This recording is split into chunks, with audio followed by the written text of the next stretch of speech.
Hi, my name's Tracy Hammond and I'm an equine nutritionist for Dengie Horse Feeds.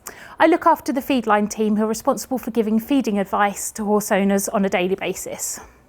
It can be really challenging feeding a horse or pony that's a good doer, especially if we have additional problems like laminitis to manage as well. Here in the UK we have two main sources of forage to feed our horses, be it hay or haylage.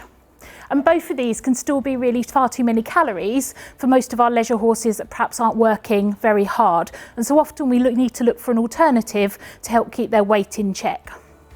So when selecting forages for our good doers, it can be a challenge, but there are some things that we can do to help us make more informed choices.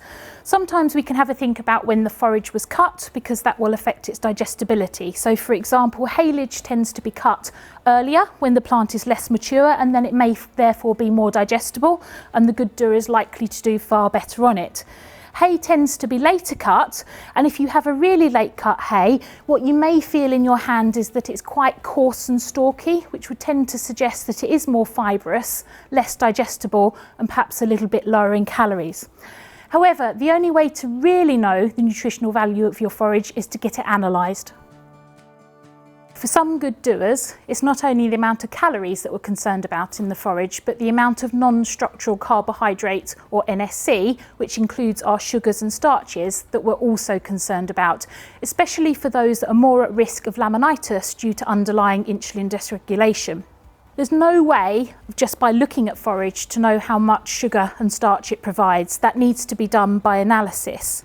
Sometimes people assume that haylage is higher sugar than hay, but that's not always the case. A true haylage will actually be lower sugar than hay because when it's fermenting, some of the sugar is used in the storage process. When, however, we're talking about wrapped hay, then it's much drier and that fermentation doesn't occur, so the sugar level is then comparable to normal hay. For laminitis-prone individuals, we may wish to soak our hay as a means of reducing the level of sugar. Results can be highly variable, and from research there's lots of different information on how long we should be soaking for or the amount of volume of water that we should use. On the whole, a warmer water, a longer soak time and a larger volume of water are likely to result in greater losses of sugar from your hay. In terms of soaking time, in hotter conditions, soaking for long periods can result in less hygienic hay and hay that is less palatable, and so often it's not recommended. In hot conditions, we suggest soaking for up to 4 hours. In colder conditions, when we're likely to get less losses of sugar due to colder water, we would soak for longer periods up to 12 hours. For some good doers, hay and haylage can simply be too high in calories, and so we may need to look for a suitable alternative to reduce their calorie intake to help manage their weight. One of the options that we have for reducing calorie intake is to use straw as part of the forage ration. You can use up to 1/3 straw as part of the usual forage ration to reduce the overall calorie intake, and it also helps to increase chew time as well.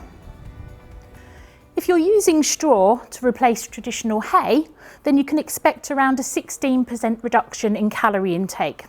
If you're using straw to replace your haylage, then that can be even greater.